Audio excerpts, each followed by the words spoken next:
light of mine. I'm gonna let it shine. It's a little light of mine. I'm gonna let it shine. It's a little light of mine. I'm gonna let it shine. Let it shine, let it shine, let it shine. Oh, everywhere I go, I'm gonna let it shine. Everywhere I go, I'm gonna let it shine. Everywhere I go, I'm gonna let it shine.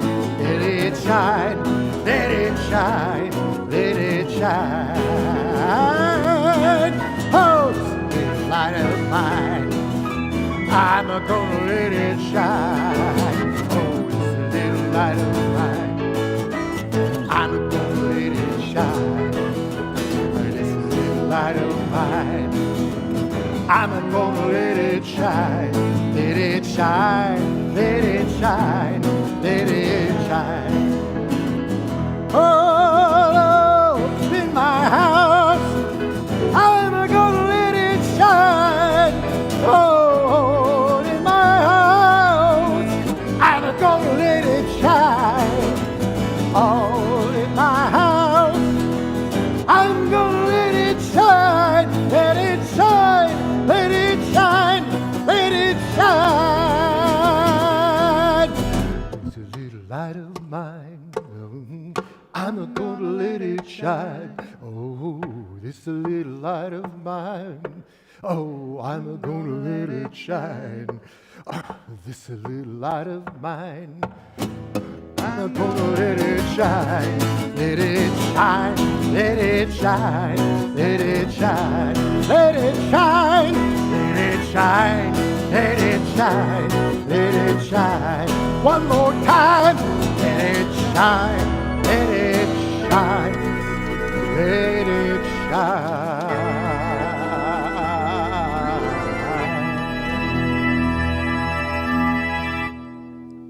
Shabbat Shalom. Welcome, Bruchim Habaim. We are honored to be with you this evening as we celebrate the Reverend Dr. Martin Luther King Jr. We welcome especially this Shabbat, this evening, Pastor Sheila Bowie Sledge and the members of North Park United Methodist Church, and Pastor Gerald Freeman and the members of Ecclesia of Christ Church as we join together to celebrate and remember the Reverend Dr. Martin Luther King Jr. And Shabbat for us begins when we light our candles. And so we have candles here. You may have candles at home. And if this is one of those times you like to light candles with us, I encourage you to do so, to get your candles so that we can let our light shine to the world, as we just sang. And as these Shabbat candles give light to all who behold them, so may we in our lives give light to all who behold us. As their brightness reminds us of the generations of Israel who have kindled light, so may we in our own day be among those who kindle light.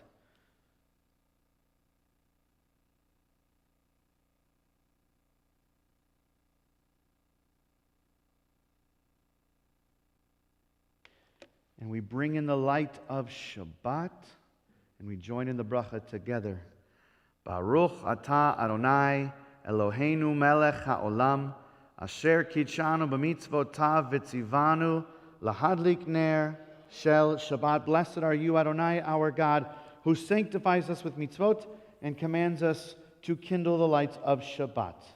And if you can turn to your prayer books, your Sidurim, if you have prayer books, we have many people that are probably watching this evening that are guests to our service from faith communities around this area. So we are going to be standing, if you can, if you wish to.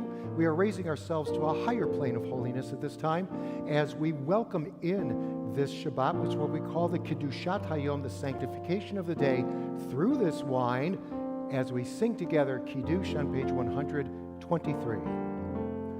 Baruch atah Adonai Eloheinu melech haolam borei Peri Hagafen. Blessed are you, Adonai, our God, worthy of the universe, creator of the fruit of the vine. Baruch atah Adonai, Eloheinu melech haolam, asher kitishanu b'mitzvotav, v'ratzavanu, v'shabbat kodesho, be'ahav v'ratzon, hinechilanu, zikaro lema'aseh v'reshit, ki hu yom techiro, ikro ekodesh, zecher letziot Mitzrayim,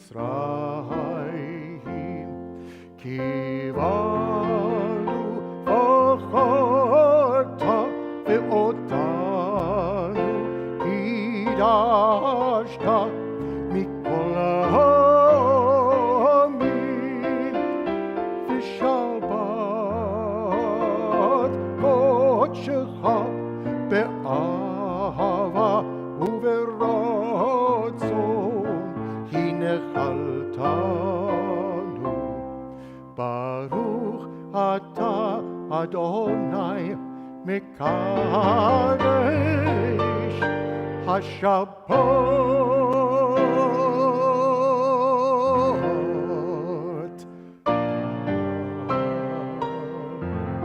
We say together, L'chaim, to life. L'chaim. It is our time to celebrate the life, the legacy of Dr. Martin Luther King.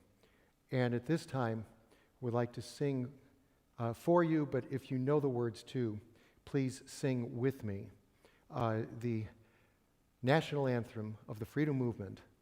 Lift every voice and sing.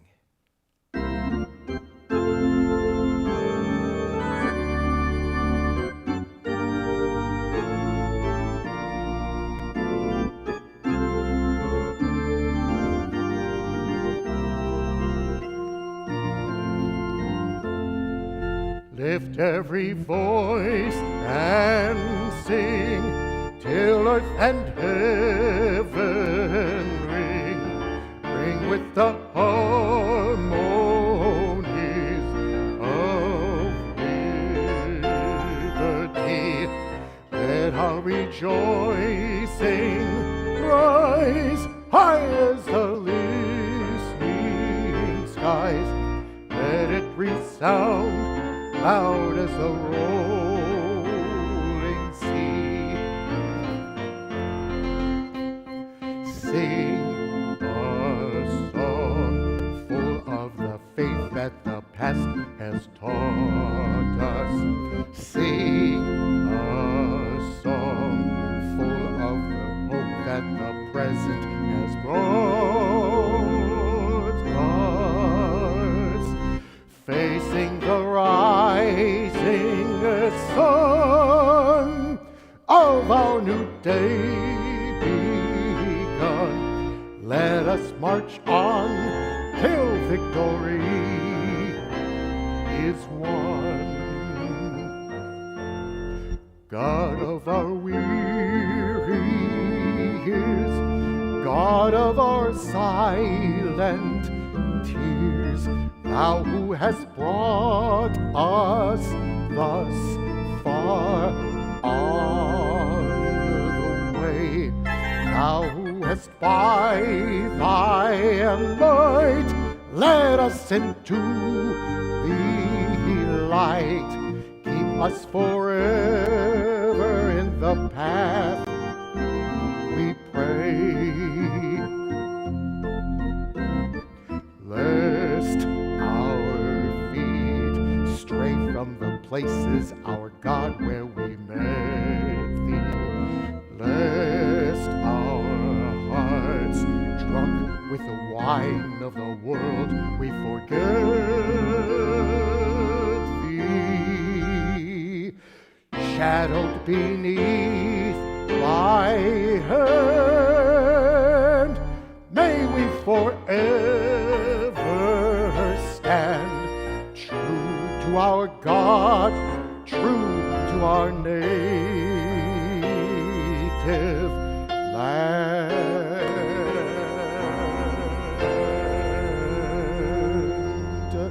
And if you are still standing, please remain standing as we take in the call to worship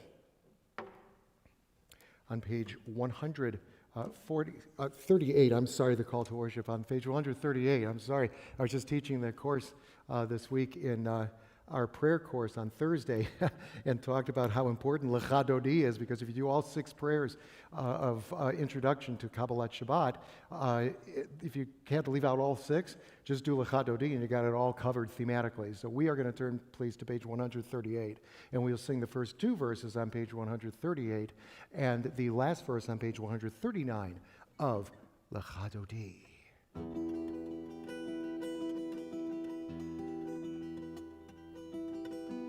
Lecha Dodi likrat kala, b'nei Shabbat nikabela. Lecha Dodi likrat kala, b'nei Shabbat nikabela. Shemor v'zachor b'dibur echad, Ishmi'anu el hamiuchad, Adonai echad, u'shemo echad, Teshem u'tiferet ve'litila. Lecha Dodi likrat kala, b'nei Shabbat nekabela. Lecha Dodi likrat kala, b'nei Shabbat nekabela. Likrat Shabbat lechu v'nelcha,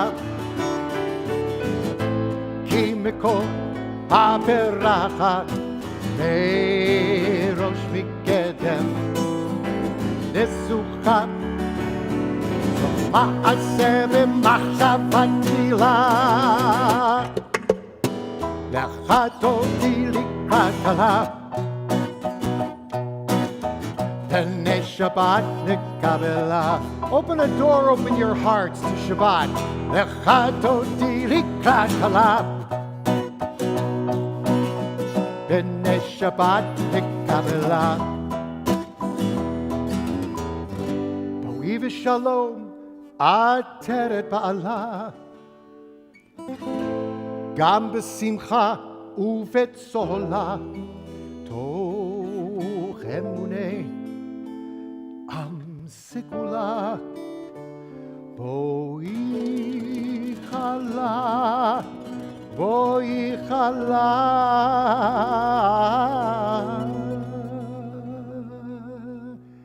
Lecha Dodi likrat kala, b'nei Shabbat nikabela.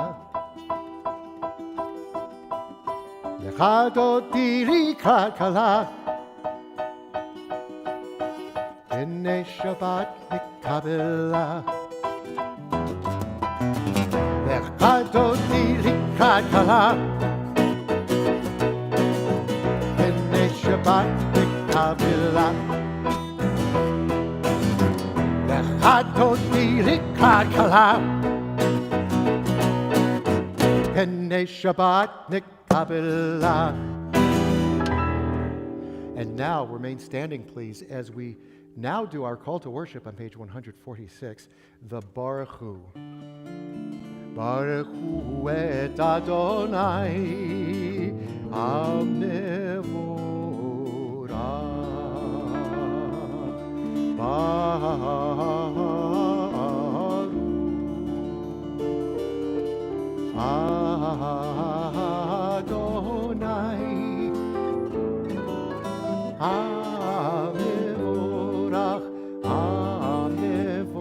Amevorach, Le'olam va'ed. Amevorach, Amevorach, Le'olam va'ed. On page 152, we continue with the Shema. These are the words that we say before we go to sleep, and the first words we say when we wake up in the morning, reminding us that there is only one God. We are not it. God is one. And we sing together. Shema Yisrael Adonai Eloheinu Adonai Echad Baruch Shem Kevod Malechuto Le'olam Va'ed. Please be seated. And I know at this time, on page 154 at the top of the page, before we recite the Haftarah, at this time we're Dr. King here, and he was back in 1963. He would probably be sitting in this red chair right now. So if you can imagine, when you see that chair, of him sitting in it, because for a couple of hours when he returned up from Birmingham jail, he was offered that chair to kick back a little bit for a couple of hours and sleep before he was about to come to the bima of our Skinker Boulevard congregation to speak to the community here in St. Louis. He was, yes, on a no-fly list, so he drove literally like a back road all the way from Birmingham to here, so I'm sure all of us would be tired. But that red chair that he sat in stands as tribute not only to this congregation's devotion to civil rights and to human rights, but also reminds us that Dr. King's spirit resides in this congregation as we keep him alive every single year at this time. And so at the top of page 154, Ve'ahavata ehit Adonai Elohecha bechol levavecha uvechol nafshecha uvechol me'odecha ve'hayu hadvarim ha'ele asher anochi mitzavecha hayom al levavecha v'shinantam al levanecha v'dibarta bam Beshivtecha beveitecha uverechtecha vaderech uveshokbecha uvekumnecha uksharatam leot al yadecha vechayu letotafot bein einecha uchtavatam al mizuzot beitecha uvishearecha lema'an tizekeru va'asitem et kol mitzvotai V'hitem kedoshim leloechem, Ani Adonai Elohechem, Asher hotzeiti etchem me'eretz Mitzrayim, lehiot lachem lelohim, Ani Adonai Elohechem, Emet. And you may be seated if you are standing. And now we continue with the prayer for peace on page 156, Hashkivenu. Hashkivenu Adonai Eloheinu Lishalom V'hamidenu Shomreinu Lichayim Hashkivenu Adonai Eloheinu Lishalom V'hamidenu Shomreinu Lichayim. People of Israel shall keep Shabbat, observing Shabbat throughout the ages as a covenant for all time. It is a sign for all time between me and the people of Israel, for in 6 days Adonai made heaven and earth, and on the seventh day God ceased from work and was refreshed. We are a people in whom the past endures, in whom the present is inconceivable without moments gone by. The Exodus lasted a moment enduring forever. What happened once upon a time happens all the time. As we think of those freedoms that we have and the gratitude that we have for God, we turn to page 164 for our Amidah prayer. And I invite you, if you're able to please rise. Page 164.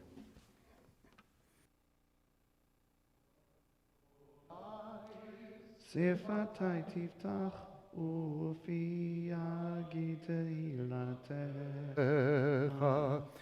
Adonai, open up my lips, that my mouth may declare your praise. Page 166. Baruch atah Adonai, Eloheinu v'Elohei avotenu ve'imotenu, Elohei Avraham, Elohei Yitzchak, v'Elohei Yaakov, Elohei Sarah, Elohei Rivka, Elohei Rachel, v'Elohei Leah, Ha'el Agadol, Agibor v'Hanora, El Elyon, Gomel Chasadim Tovim, V'Konei Hakol, V'Zocher Chasdei Avot V'Imahot, Umevi Geula Livnei V'neihem, L'ma'an Shemo Be'ahava, Melech Hozer Moshiach Magen.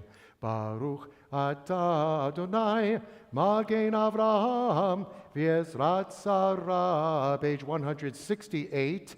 Atah Gibor L'olam Adonai, Mechayeh Hakol atah Rav L'Hoshia, Mashifa Ruach Morid Agashem, Mechalkel Chaim Bechesed, Mechayeh Hakol Berachamim Rabim, Somech Noflim V'Rofech Horim, Umatir Asurim, Umekayem emunato lishenei afar, Bichamocha ba'al gevurot, umidomeroch, Melech memit umechaye, umatz miach Yeshua, v'ne'eman ata le'achayot hakol.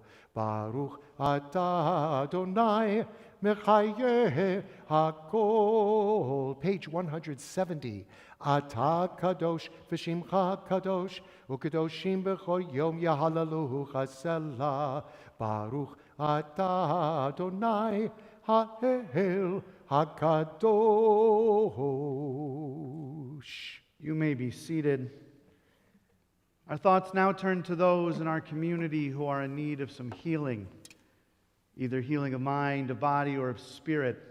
And maybe just knowing that we're thinking of them at this time might give them a little extra oomph. And so if you have the name of somebody that you'd like to think of this evening, this Kabbalat Shabbat, I invite you to say the names out loud or keep them silently in your heart at this time.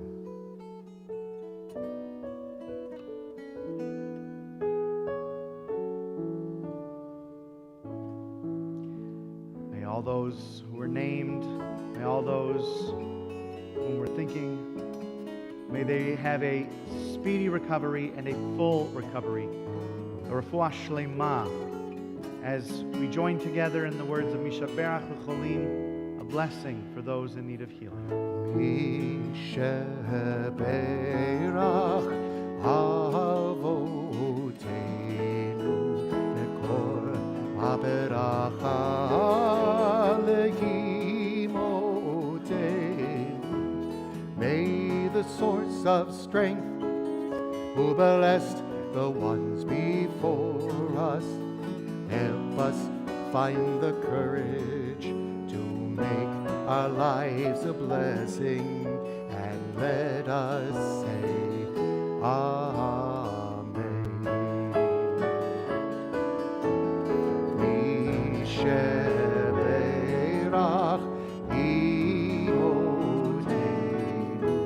bekor haberacha lehavotenu. Bless those in need of healing with refuah shlema, the renewal of body, the renewal of spirit, and let us say Amen.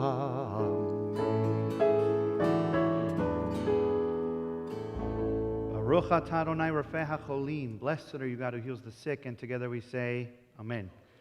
We now take some time for some silent prayer and reflection.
Amazing grace, how sweet the sound that saved a wretch like me.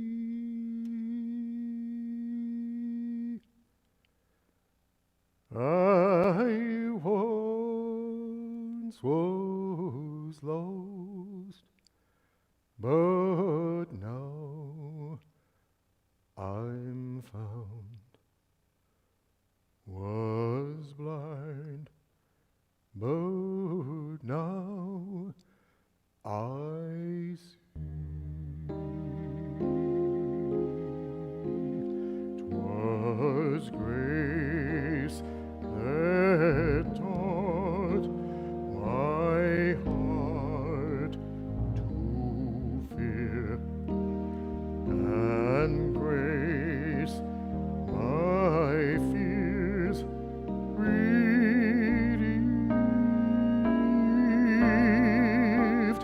How precious did that grace appear, the hour I first believed.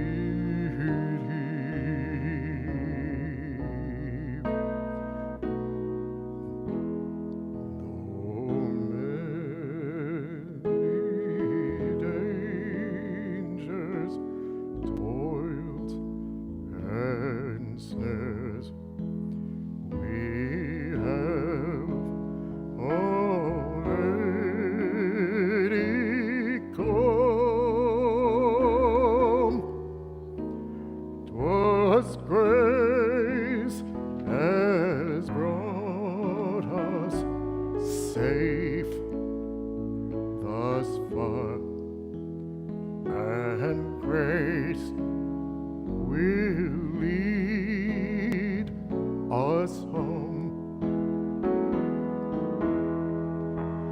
When we've been there 10,000 years, bright shining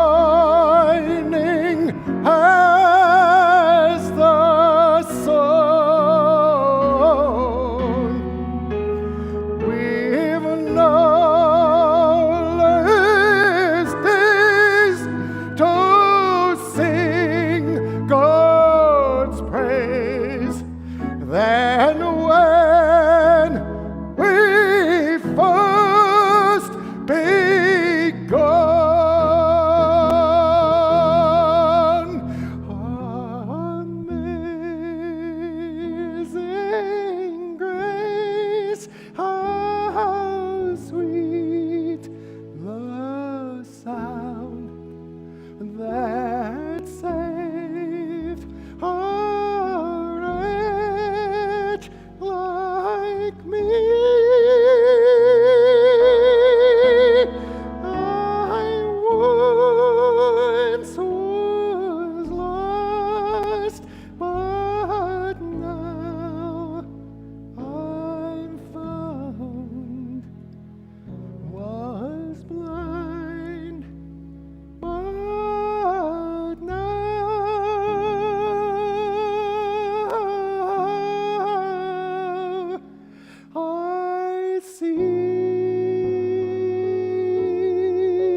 have a few announcements this Shabbat. Due to the current COVID surge, Friday evening services will remain virtual through the end of January.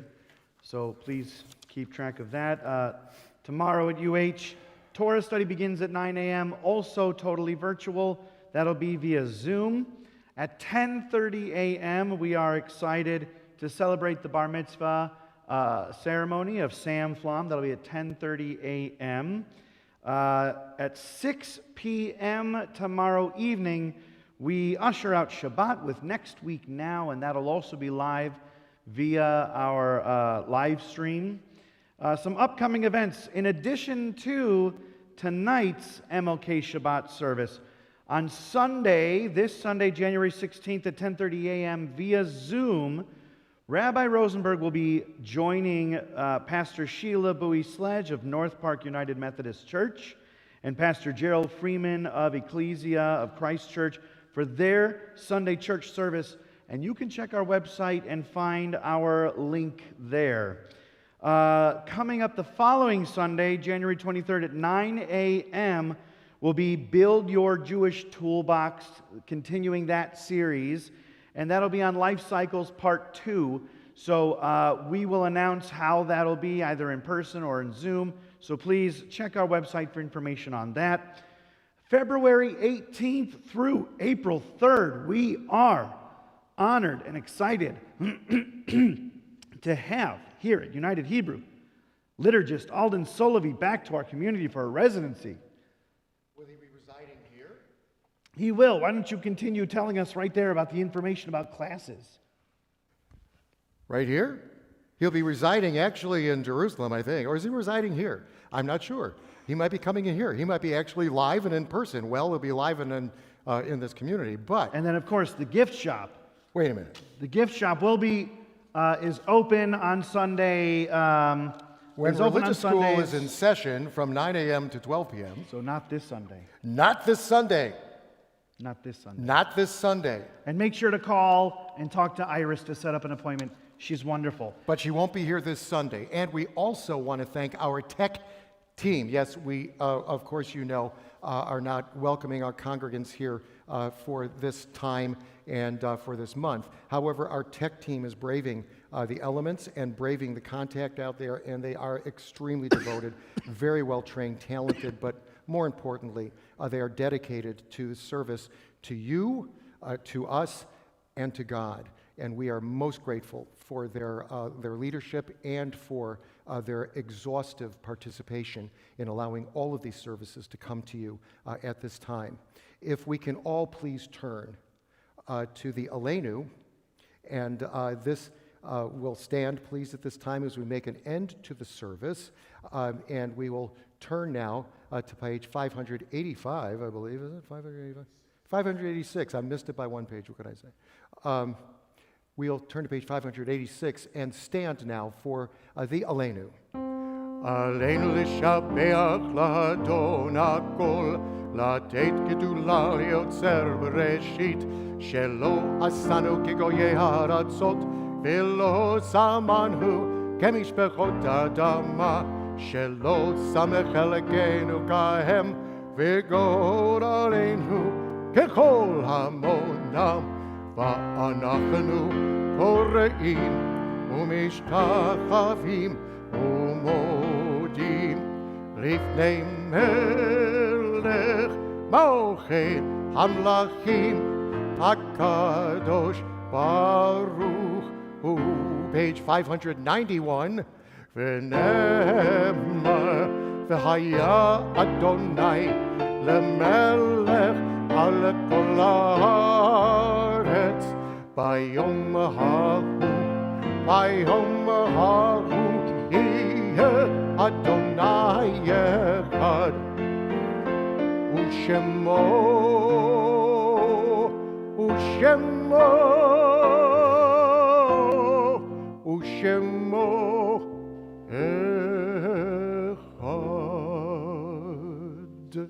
You may be seated.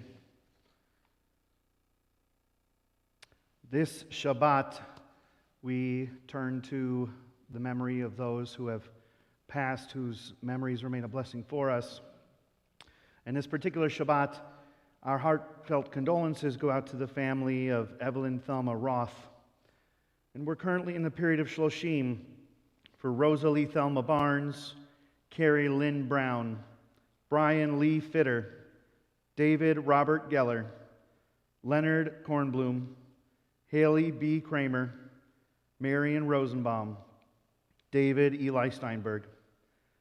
And this Shabbat, we observe the yahrzeits of and we lovingly remember Joan Abrams, Esther Alper, Nathan Barg, Lee Barris, Hyman Becker, Lucille Berger, Harry Birnbaum, Theodore Burke, Belle Block, Bernard Bornstein, Eva Cohen, Bernard Bernie Cohen, Isaac Cohen, Benjamin Copeland, Betty Lander Cohen, Morris Eisner, Sigmund Essler, Hyman Feldman, Jerry Lynn Fox, Stan Friedman, Palmer Gilbert, Jack Gilden, Nathaniel M. Glick, Ida Goldberg, Bess Catlin Green, Anne Hannah Halpern, Marcus Z. Himes, Harry Kaiser, Gustav Katcher, Esther Kaplan-Katz,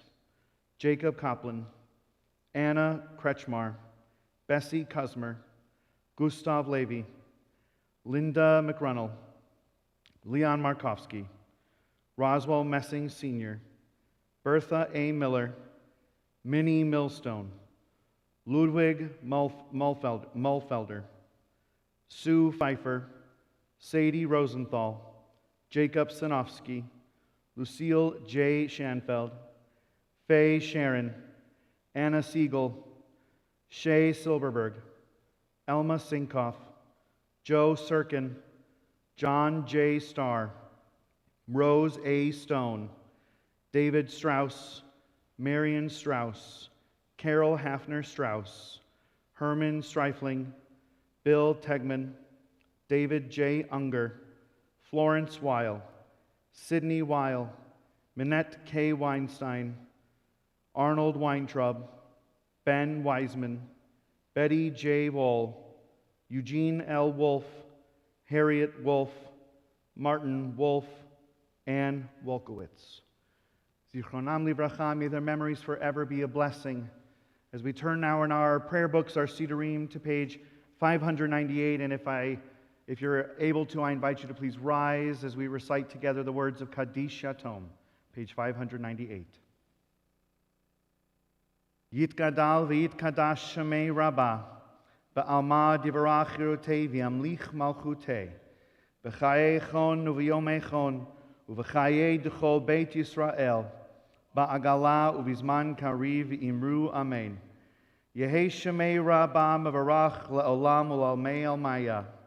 Yitbarach v'yishtabach v'yitpa'ar v'yitromam v'yitnaseh. V'yit hadar v'yit aleh v'yit halal shemei d'kudesha barichu. Le'ela min kol birchata v'shirata, tushbechata v'nechemata, da'amiran ba'alma v'imru amen. Yehei shalama rabba min shemaya, v'chayim aleinu v'al kol Yisrael v'imru amen.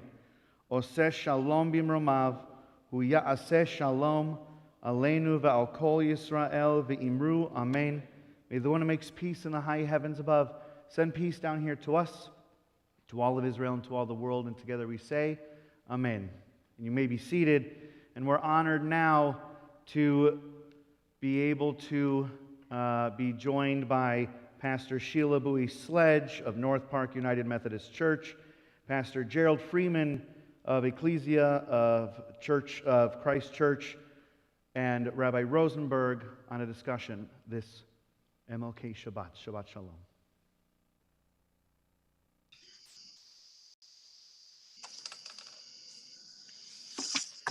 Good evening, and once again, welcome to those who are joining us this evening. In particular, welcome to the members of North Park United Methodist Church and Ecclesia of Christ Church, along with our own United Hebrew Congregation members. We all wish that we could be sitting together in person and praying together and celebrating together tonight in person. And we look forward to continuing to pray together and celebrate together on Sunday morning over Zoom. And we look forward to the day when we can actually sit together and build those bridges of praying together and being with one another. And so it is an honor tonight, in honor of our celebration of the Reverend Dr. Martin Luther King Jr., to be joined by two of my colleagues, Pastor Sheila Bowie Sledge and Pastor Gerald Freeman, who is also a part of our United Hebrew family, and to be able to be together tonight and be in conversation. And historically, when we think about this special Shabbat at United Hebrew, it has always been a Shabbat in which we reflect on the life of Dr. King, we reflect on the work of Dr. King, and enter into those conversations to talk about what has been fulfilled of Dr. King's dream and the work that he was doing, and what is the work that we still need to do. And as we come together tonight, part of our discussion will be what each of us believes that Dr. King saw when we talk about or think about his dream. And we're going to talk a little bit about what each of us sees and take a look at perspective, because understanding and thinking about perspectives of each and every person is part of how we build bridges and is part of the important work of diversity. And so, Pastor Sheila, I am honored to be here with you and excited to hear from you. So let's start with you and talk about what you believe he saw and what is it that you see in the work that we still need to do and what we've been doing. Thank you so much for an opportunity to be with you today, especially you, Rabbi. We do this often. And then to meet Gerald, which is a member of your family. I am so proud to be with both of you this morning. I know that a couple of things that came to mind when you were sharing the roadmap here is, what did the Reverend Dr. Martin Luther King Jr. see? And I think of all three of us being shepherds, how we lead a flock, and how we've been chosen and called to stand before the group, which means that we have to carry a certain I think, tray of principles. And one of those principles is righteousness, and the other one is fairness, and the other one is love. And with those three just right there, I think all three of us asked the question, maybe as the Reverend Dr. Martin Luther King did, where is all this righteous and love and fairness? I'm studying the Bible. I'm preaching and proclaiming God's word. I'm standing in front of congregations who are looking at me as if to say, those are nice words, but that's not what I feel. That's a wonderful concept, but that's not the life I'm living. What can I do to have a better life? And I think in my mind that the Reverend Dr. Martin Luther King Jr. said, I don't see it, Lord. Help me see what I'm supposed to see. And we keep looking sometimes in our lives and we don't see things. It's because God is saying, that's the job I have for you, to make it visible, to make it happen, to make it available. And I'm so excited to think that that's exactly what he did. He got on the listening rope with God and said, okay, so how do I do this? And I sometimes wonder if the three of us and other ministers and other people who don't have to be ministers, but or shepherds who are leading corporations and businesses and institutions and other foundations, are we listening to what we're called to do and to be? And that is a big piece of what I think he saw. That he has a job. It's not just to check in or clock in. It's not just to do something repetitious and then go home with your money in your pocket, but something that touches lives of people, to make our world better, to build up humanity. I think he saw it and he got the message. And I think he couldn't turn away and run like some of us want to do sometimes when we hear God calling our names, like, oh no, not me. It's like, oh yeah, you. And so what do we see as far as human beings is that we're so challenged to change. We're so challenged to be true to our calling. It's difficult to be the different person, because if the group is going in one direction, or let's say the majority decides on something that God says, no, that's not righteous, that's not fair, that's not love, that we need to step up to the plate and say, hold on, the reason I'm in this room, or the reason I was called to this microphone, the reason God sent me to seminary school, or to a Bible college, the reason God sent me to church and to lead projects and to do things is so that I can participate in keeping humanity in love with God and in love with each other. And I think that's what I see is the challenge. And I don't want to think that I have to be the Reverend Dr. Martin Luther King. That was a job that he was called to do. So I'm asking God, well, what are you calling me to do? And how do I do it? So that's my perspective. I don't know where you guys are. I can't wait to hear what you think as well. Well, Gerald, let's hear from you. Thank you, Pastor Sheila.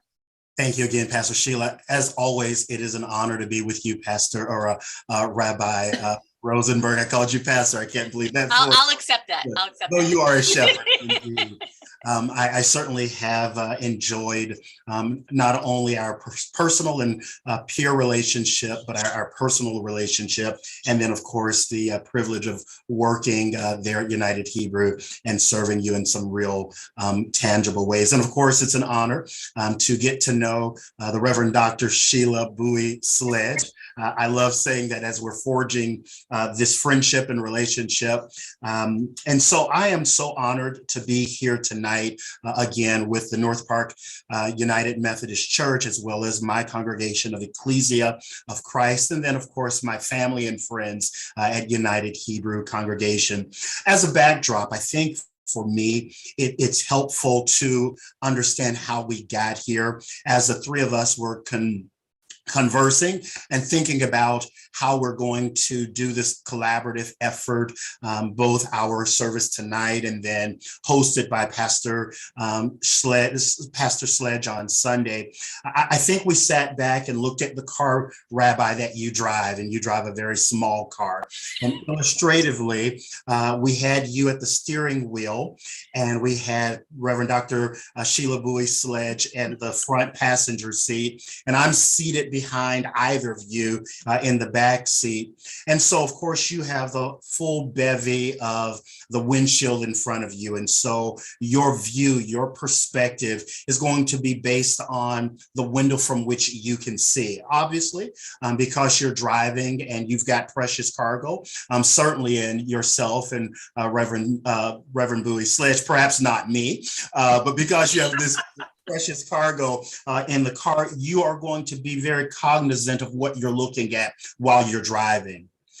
Reverend Bowie Sledge doesn't have that struggle of trying to focus on what you're focusing on. She actually can enjoy the scenery, the mountains, the hills, or whatever it is that she can see. And because I'm seated in your very small car, I've got this very small window from which I can peer through. And so my perspective might be skewed just because I have a smaller window. And so I think of James Deacon, who says concerning perspective, it's what you see depends on not only on what you look at, but from the position from which you look. And so when we talk about these conversations, I think it's helpful for all of our congregations to recognize that neither of us are wrong completely. Perhaps neither of us are completely right. It's simply our ability to look at things from the perspectives from which we are seated. It's hard to believe that on August the 28th in 2022 will be 59 years since Dr. King delivered that speech from the steps of the Lincoln Memorial in Washington, D.C. And as I read his speech and reflected on it, I think there are 5 O's that popped out for me that I think will help drive my conversation or my part of this conversation. I think number one, Dr. King saw some obstacles. Truly, there were some hard times, there were some disparities, and there were certainly some obstacles that a myriad of people had to face, had to encounter. In tandem with those obstacles, there were some oppositions.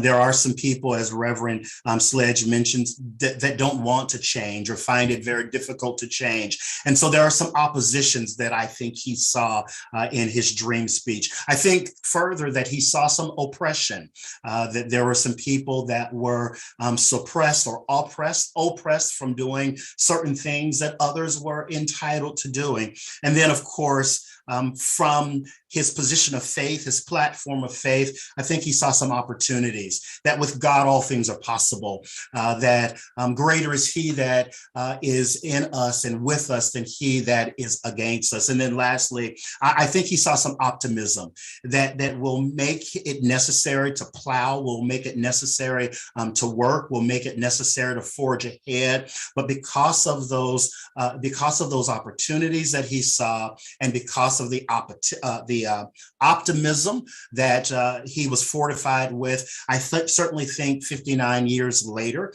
we've seen some progress. I think we've come further along down the road than where we were back in 1963. And so my perspective, I still believe that there are some obstacles that we need to talk about. I still think that there's some oppression that we need to talk about. And oppression and opposition are two totally different things. Someone can be opposed to something, but not have the power to oppress someone from realizing that dream or that reality. Then I think we can talk about those opportunities, and hopefully we can land on where we're optimistic concerning his dream. That's my spiel. Oh, thank you. Thank you. So I will say, I too reread Dr. King's speech, and I've reread it a couple of times over the past few weeks. And, I was struck by the beginning that he's standing at the Lincoln Memorial and he is recalling, Lincoln's address, and even in his language of 5 score and so how he places his speech in history. And then as I read that speech, recognizing the history that was and the history that is playing itself out, that is still what he was speaking of, very much is today. Whether it is that we haven't fully realized his dream, and or whether part of that is history repeating itself, which is one of those things of that question of, are we always doomed for history to repeat itself, especially if we don't educate ourselves about history and work through it?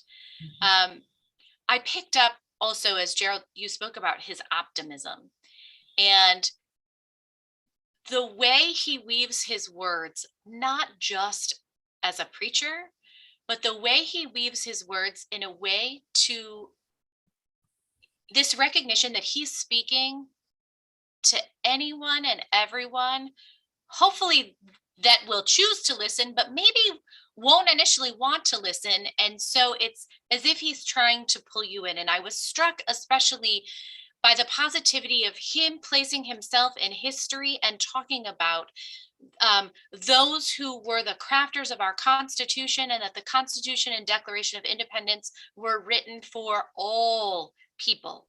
All people. Yes. And how he talks about the fact that the Declaration of Independence and the Constitution are a promissory note for all generations to come. And then his discussion of defaulting on that note. And in particular, he is focused on the African American community.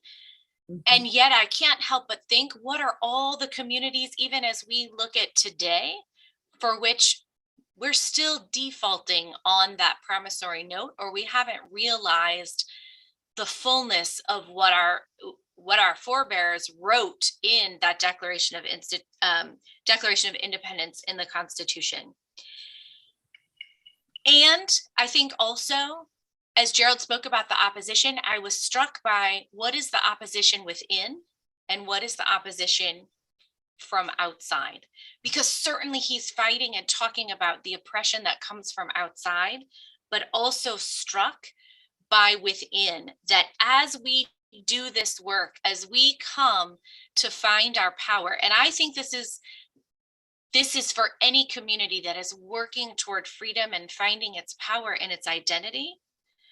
How do we make sure that as we do that, we don't start to distrust everybody else, or we stop recognizing our friends and our allies, or those people that we can make our friends and our allies?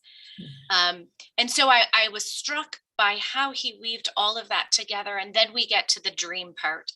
And certainly based, Gerald, you spoke of the car, and I still love that image, but I'm also focused on dream and what it means to dream, whether we are dreaming when we're asleep, whether we're dreaming when we're awake. And certainly in the Bible, when one dreams, it's so often because God is speaking, as you spoke about, Pastor Sheila, that God is speaking and calling out and calling you to do something, or suggesting that something is going to be.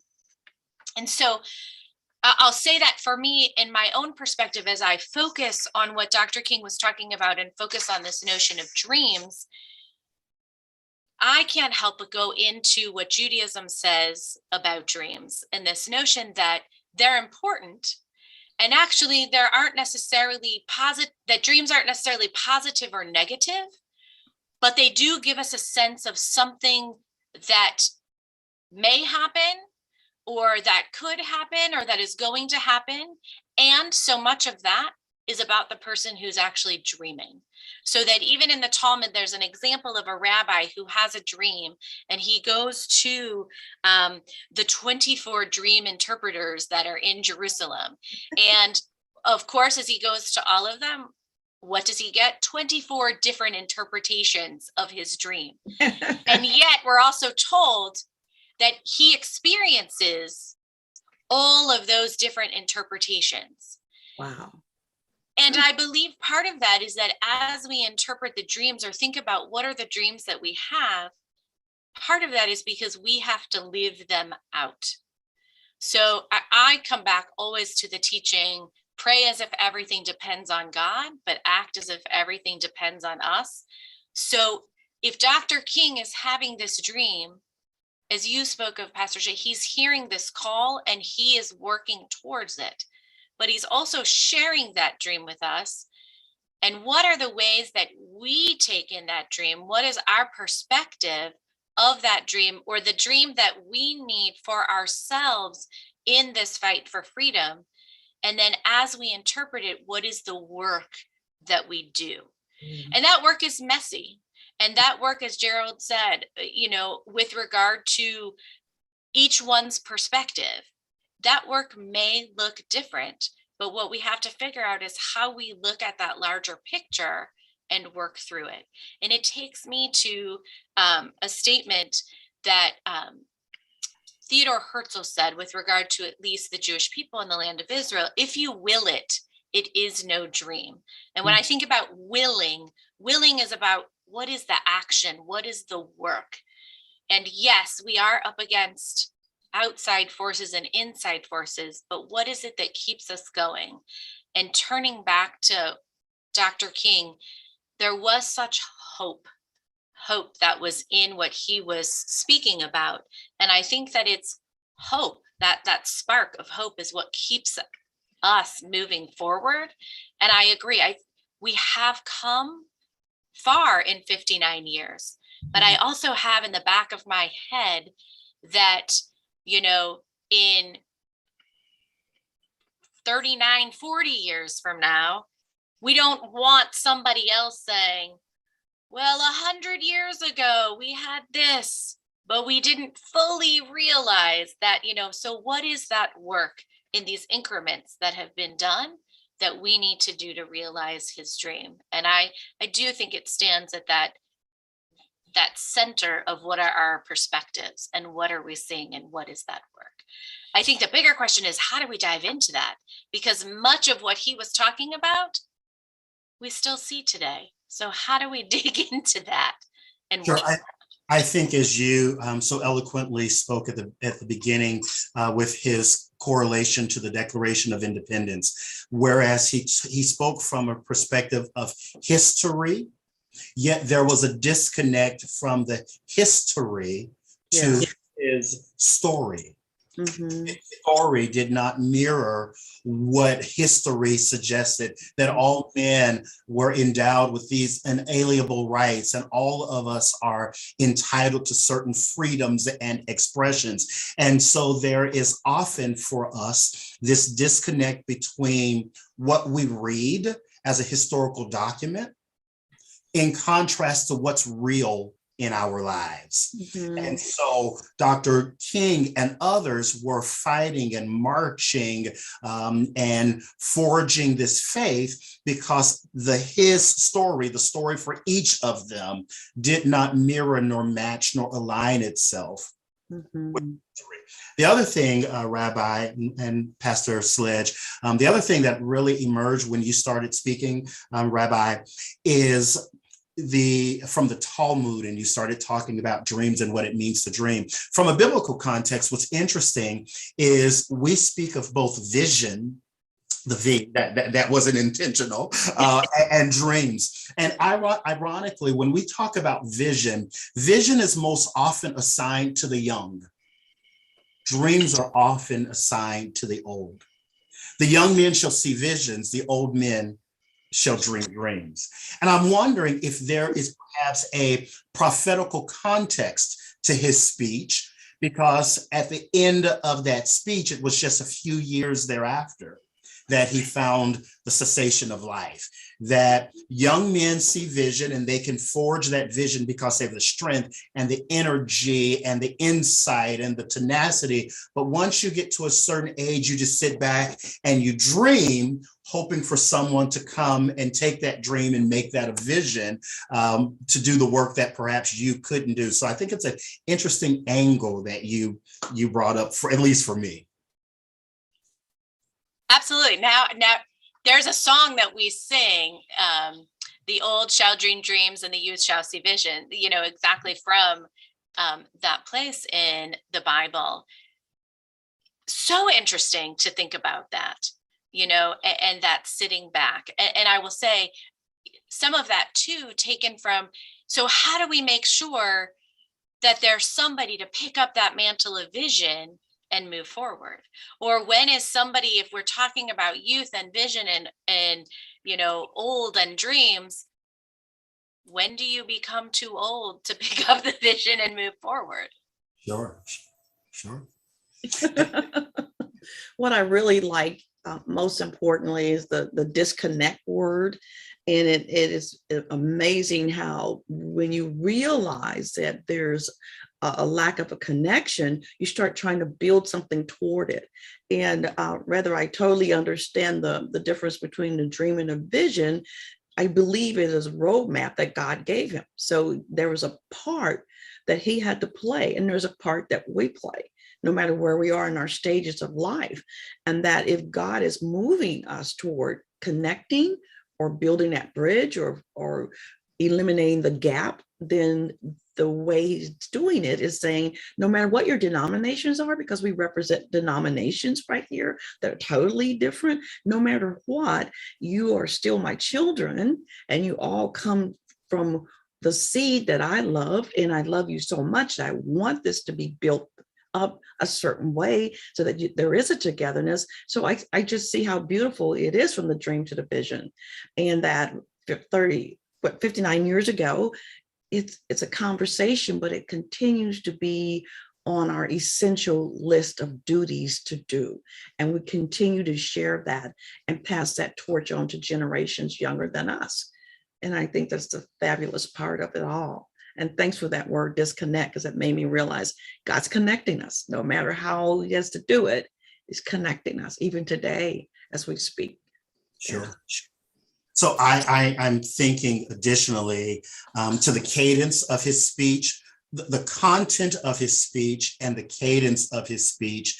But to your question, Rabbi, in charging or challenging us to take up that dream. And so I wanted to perhaps shift us a little differently from the word dream to expectation, because that's what he was standing there is I have this expectation that one day little Black boys and little Black girls, white girls could hold hands in hands, et cetera, et cetera, et cetera. And I certainly have the speech in front of me. I'm not speaking to verbatim.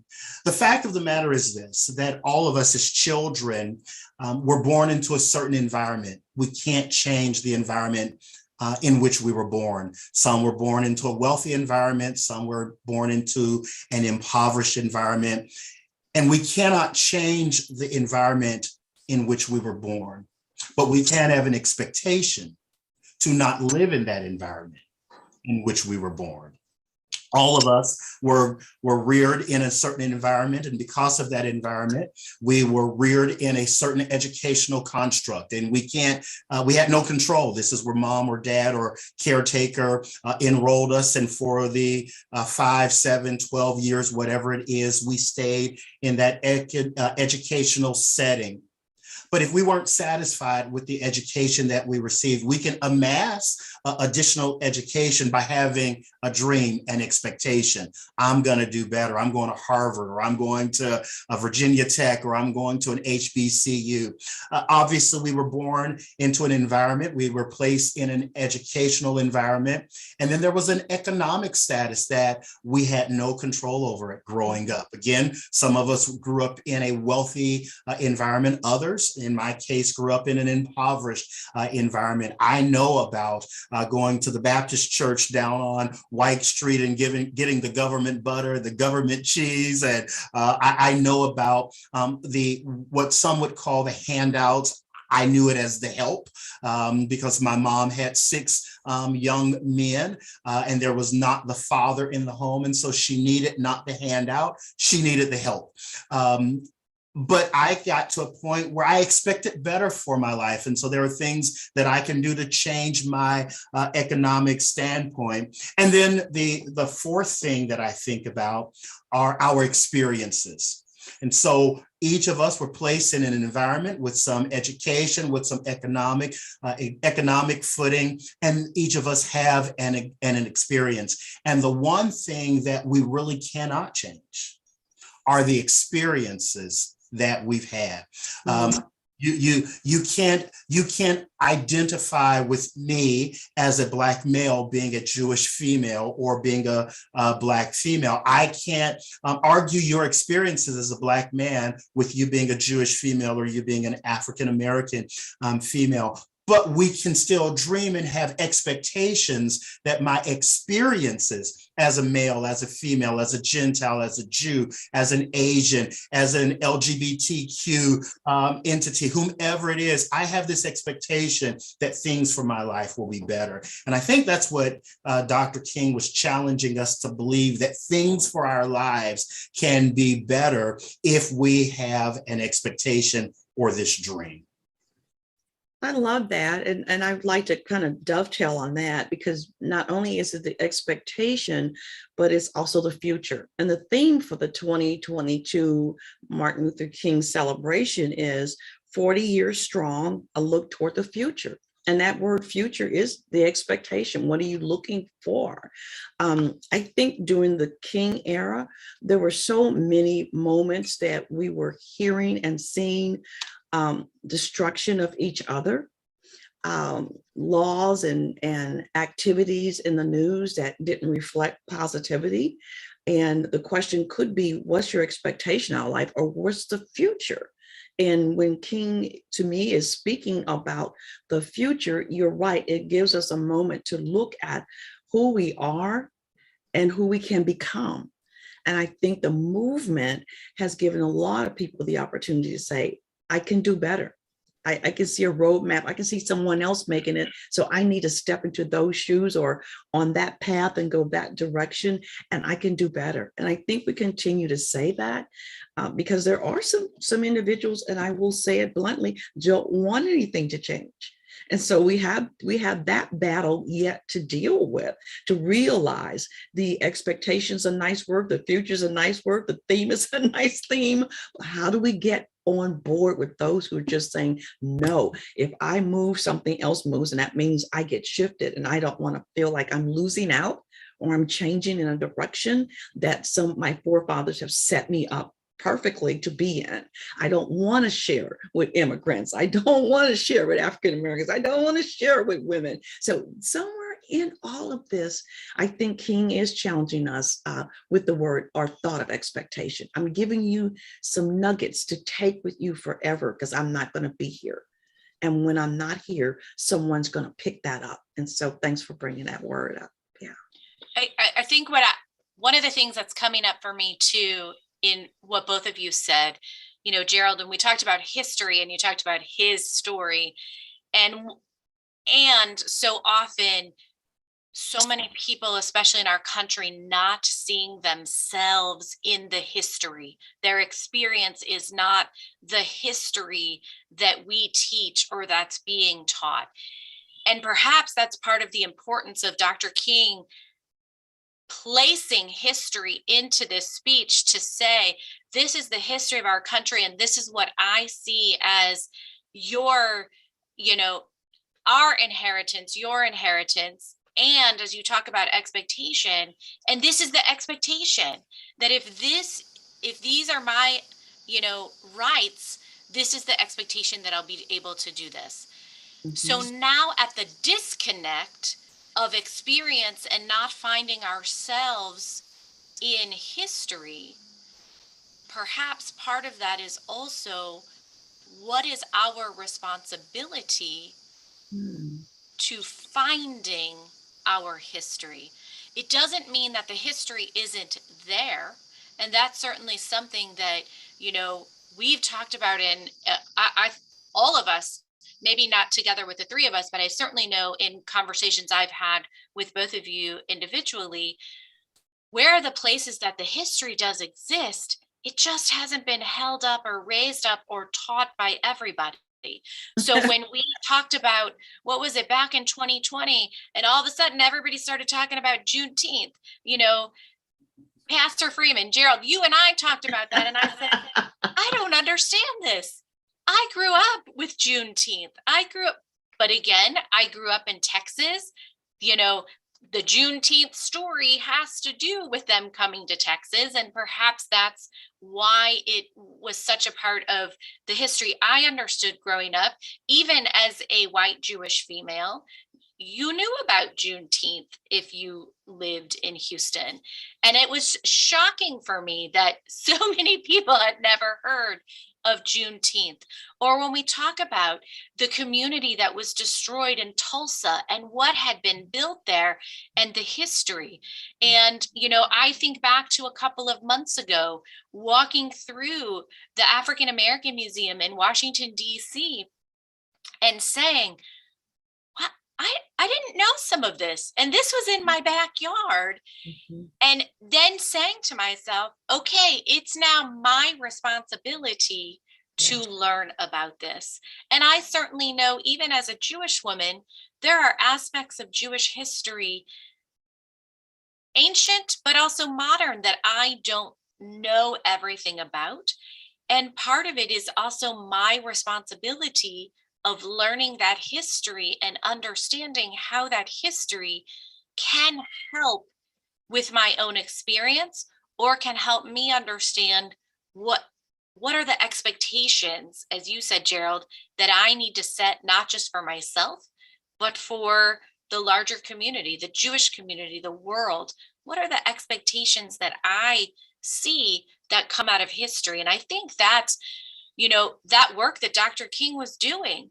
He understood the history, and in the places where he didn't see himself based on his own experiences, he said, we got to put ourselves here. This is the expectation. This is the dream. Oh, And that's so beautifully said, because actually that was the sacrifice that King gave us. He said, I'm not going to be able to own a TV station or a network. I can't write enough books and teach people to pick up the book and read. So I'm going to be the history. And you just gave me chills when I think about that's really the calling. And so many of us are behind our pulpits or inside our church walls, and we do outreach, but we run right back to a safety place where he gave up safety. He gave up that idea that I don't have to be touched by this, but I can touch other people. He knew he had to be totally exposed and open. He walked down streets in communities he knew very little about, even to the point of death. And that resonates in the Christian world, is particularly even to the point of death. You want to say to God, take this cup from me. I don't want to be the one. I know I can do a lot of stuff, Lord, but do I have to do this? Do I have to ride the bus with everyone? Do I have to see my brothers and sisters being whipped on a bridge by police officer? Do I have to see little children being mistreated with water hoses in Birmingham, Alabama? Lord, what are you calling me to do? I don't really want to do this. But he taught history by being history. I'm going to show the world what it looks like and how people treat me when I walk down the street. And people of all ethnicities joined in. And do we need that again? Is that our expectation, I ask? Is that what the future holds, is to make sure people see it, because then they'll believe it? Because we have a hard time getting people to really be at a level of education in our country and call it a good level. Everyone's so differently positioned, and there's so many people who are blocking teachings of this sort. So history sometimes have to be a living history. And I agree with that. I apologize. Another computer or a microphone jumped up on my screen. In dovetail to what you're saying, Pastor Sheila, I think that number one, we can't ignore history. We can't act as if these things did not exist, that these things don't exist, that these things did not happen, or these things don't happen even today. So on the one end of the spectrum, I don't think we can ignore. On the other end of the spectrum, I don't think that it's wise for us to imply that everyone who does this is doing it intentionally or for our harm or ill-willed. Again, if we go back to our environment, our education, our experiences, from the vantage point in which they live, this is where they are seeing. And so from the spectrum of ignoring to the spectrum of inferring, I think that we jump in and identify when we see these things that are wrong, that because Gerald may be ignorant about something, it's not that he's ignoring, he just may be unlearned or uneducated. And so we identify it. I can think of the conversations that Rabbi and I have had about being othered.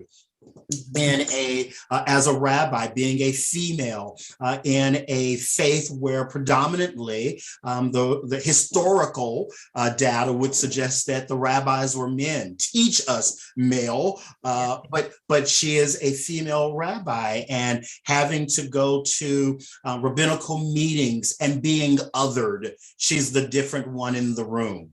You, Pastor Sheila, you're being othered in a denomination, for example, that is not predominantly African American.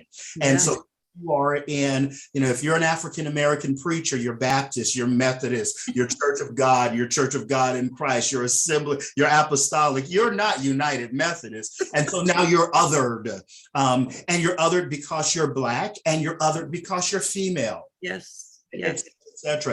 And so when we see those things, I think we don't ignore them on the one end, infer on the other end, but let's identify them and let's have conversation, because what Rabbi just did or said, what Pastor Sheila just did or said, what Gerald just did or said may really not be what you saw. Yeah.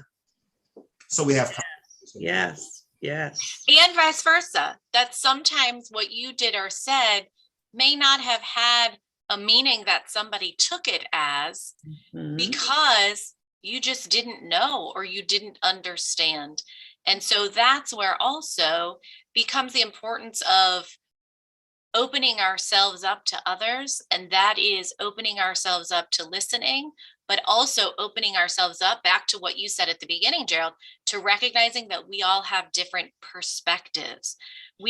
So Gerald gave that imagery of the car. So now we could get out and shift places, and Gerald is driving and I'm sitting in the back seat. And all of a sudden, what once was my perspective is now a wholly different perspective because of where I'm sitting, and so part of that is ensuring, I think part of the vision and the work that we have to do is opening ourselves up to recognizing that our perspective is our perspective. It's not wrong, but recognizing that there are also other perspectives. So it's a yes and how do we do this work and live in the nuance of recognizing that my experience is mine, your experience is yours, and how do we bridge those two? And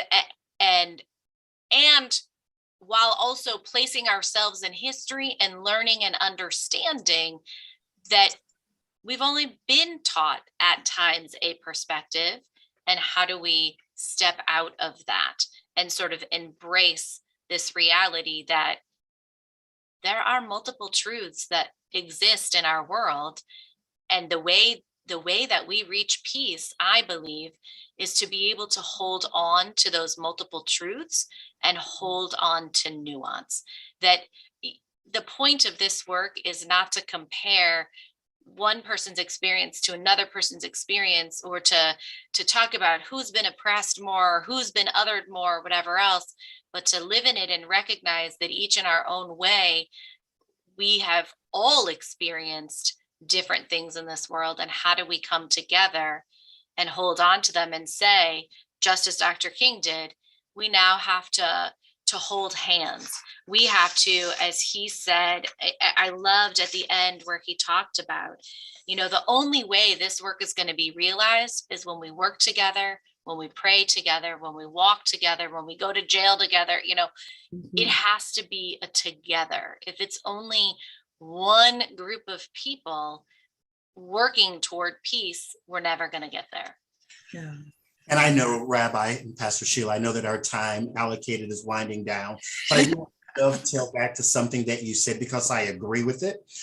We all speak, we all see from our own perspective. That doesn't make it right, that doesn't make it wrong.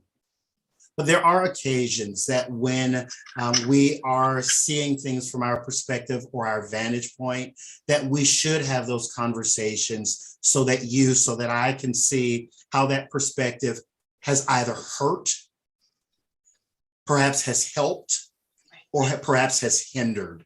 And then sometimes your perspective has hindered you from seeing me as a valuable member of society, because your perspective is skewed as to who I am. I can't change the skin that I'm in, but I am a man of worth.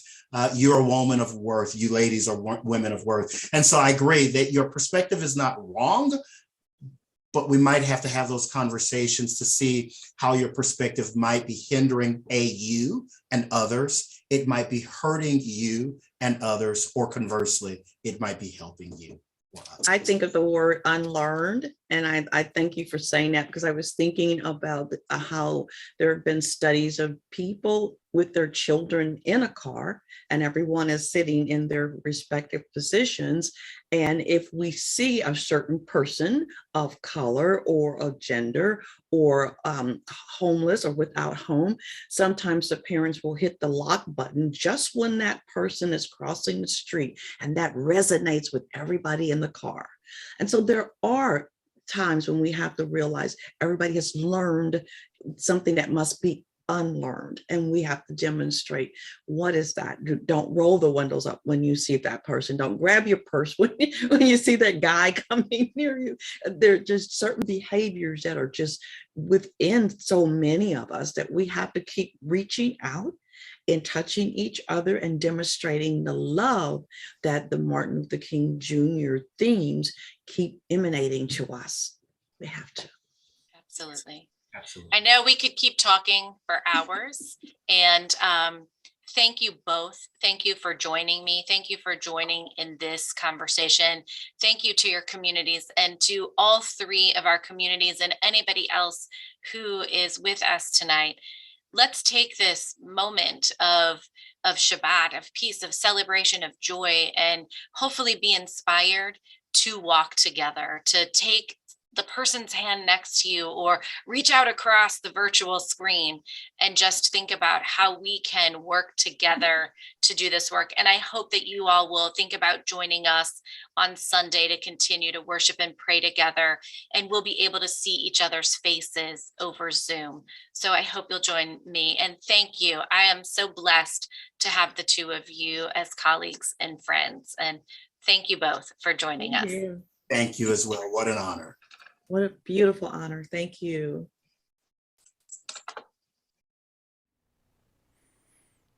Well, here we are. We're back. We're back.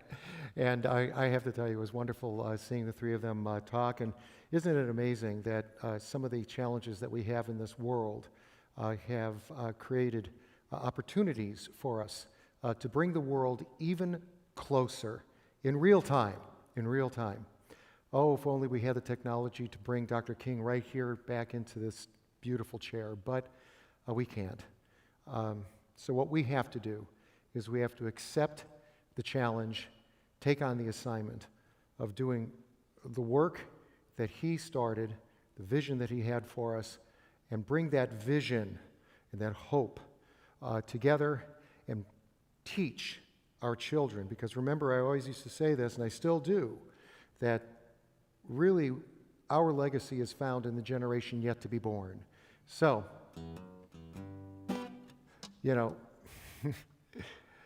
it's a beautiful world out there. I know it's tough to see it right now, but it really is. And it's made more beautiful by people like you. And as I said, the generation that hasn't been born yet. And so, and the old shall be new, and the youth shall see visions, and our hopes shall rise up in the sky. We must live for today. We must build for tomorrow. Give us time, give us strength, give us a life.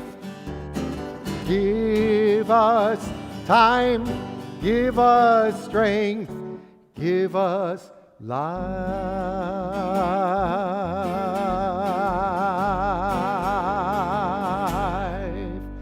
Because he's got the whole world in his hands. He's got the whole world in his hands. He's got the whole world in his hands. He's got the whole world in his hands.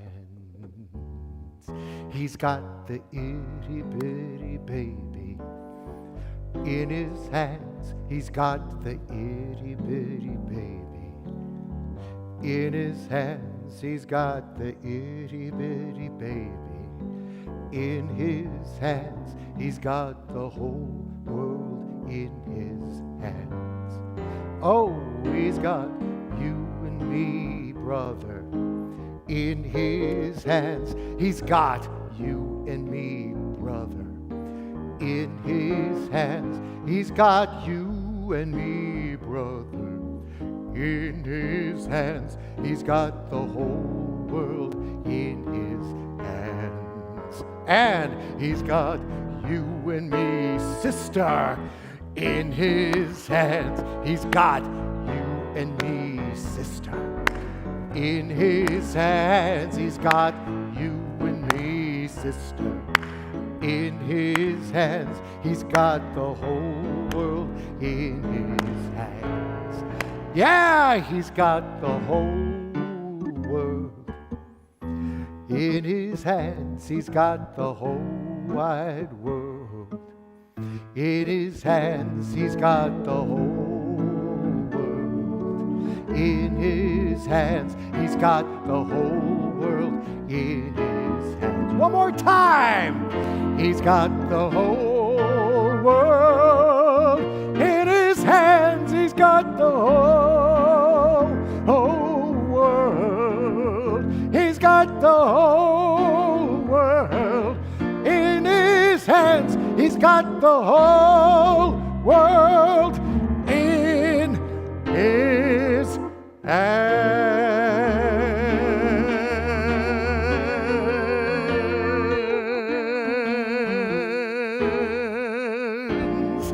Shabbat Shalom to all of you, and we'll see you again soon.